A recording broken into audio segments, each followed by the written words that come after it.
Hello everyone, I hope you've had a great day so far and that you're doing well.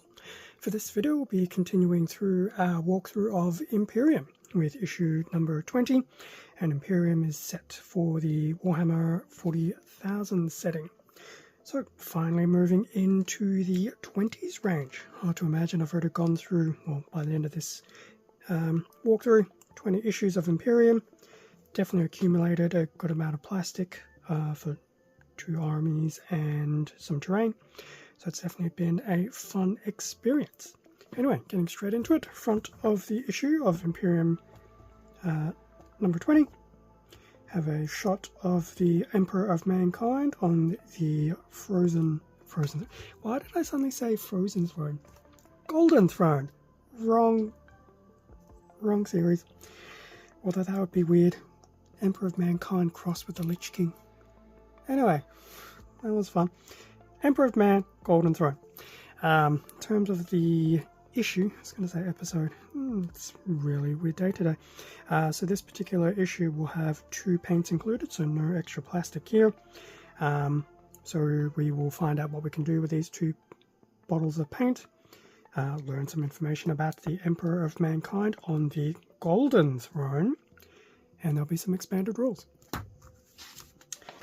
Going into the issue, so here we have, once again, just some breakdown of what's inside. So Ultramarine Strike Force and Necron Tomb World for some of the collection side of things. I'm sure the Strike Force will have a battle record on it. In terms of the lore, we will have the Emperor, and then some Eldritch Artifice information for the Necrons, information about the 2 paints, and then we have some playthrough opportunities.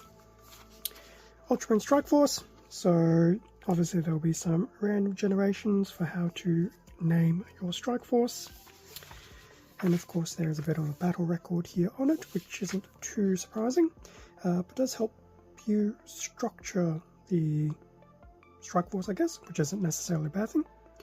Looks like some of this is almost stuff that we've had released thus far, although looking at some of the other things, could be around a particular combat patrol box maybe. Necron Tomb World, similarly, will have some random generator values here as well, which is always nice. And then the Necron Legion here. As for the story, the Emperor, the Golden Throne, not the Frozen Throne. Although if I ever say the Emperor of Mankind sitting on the Frozen Throne or the Lich King sitting on the Golden Throne, things will be weird. So obviously some story information about the Emperor, then some quick blurbs about the Astronomicon, the Emperor's presence, and the Guardians of the Throne. So that will be the Adeptus Custodes. Don't know if the Sisters of Silence are mentioned, it's pretty much just the Custodes. Necron side, technological boons. I am not going to go into everything here because some of them are going to make my tongue go funny. Boy, definitely a lot of interesting things here. Although this image reminds me of the Combat Patrol, which I wouldn't mind picking up one day. That's always very cool. Okay, as for the paints, so we do have 2 paints which I'll show off in a second, Khorne Red and Trollslayer Orange. So the Khorne Red will obviously go back to do some various ropes from various models, and then the coils on the plasma gun, or plasma pistol. As for the Trollslayer, looks like it's gone backwards to do some rust effects. So the paints are pretty much geared towards more of the Ultramarines and the Minotaurum container with the rust effects, and then on the Ultramarines just a lot of those ropes and coils. Now, as for the playthrough, so some reanimation protocols for the Necrons. It's always a fun thing. I do remember how the first started back in the day. So that would assume that every game prior, in terms of the playthroughs, have not factored in reanimation. Interesting. Always a cool thing.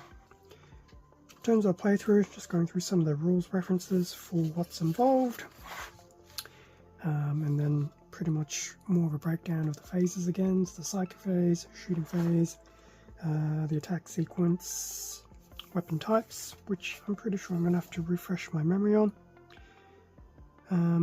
especially things with like grenades, assault and things like that. That's good. Charge phase, fight phase, etc. as well. So pretty much just re-going through the entire general battle sequence, which we did get to see a few issues ago. As for the actual mission here, what do we have? Total War. So we have the aggressors and assault intercessors against the Scorpic destroyers and Necron warriors. And I'm sure if we're factoring in the reanimation protocol, probably makes them even more deadlier. Space Marines get turn 1, they do some shooting.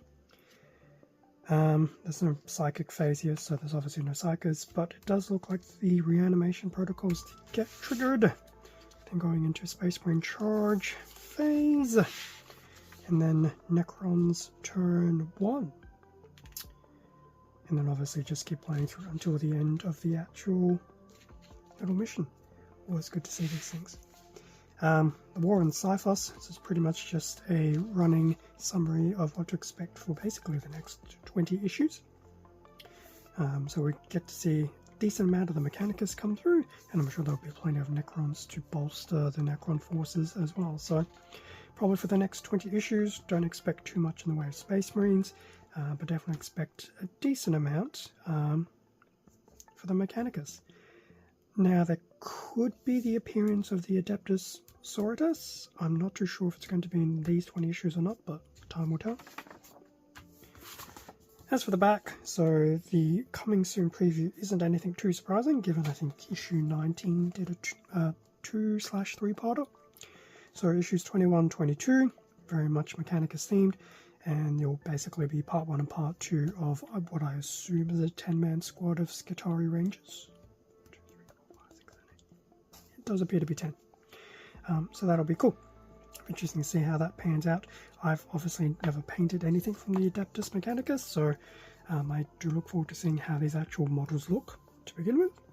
And yeah, I'm sure there's probably some easy ways of painting them, given they are the ad mech.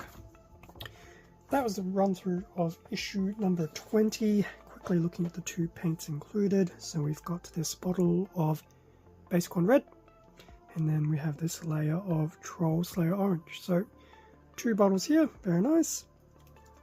Khorne red still sounds like it's got the fluid in there, as does the Trollslayer orange. Now, given that they've been pretty much sealed since 2022, it's not too surprising that they still make some noise. If they were unsealed, then all bets are off, I guess. But anyway, those 2 paint bottles for this particular issue. Okay, so that pretty much brings us to the end of the walkthrough of issue 20 of Imperium. Hopefully a little bit quick and fast, given the last issue 19 was a little bit longer, given the points comparison, or costings, not points. So we'll be like this for a few issues before we do yet another comparison, I think at issue 23. Thank you very much for watching this post-retro video for Imperium. Feel free to do the usual like, subscribe, comment. It does help support the channel. I do appreciate it. There's probably some stuff sitting on my Instagram as well as the YouTube community tab as well. I did have an actual poll up there regarding some 40k sets, particularly larger sets, and what to do with them.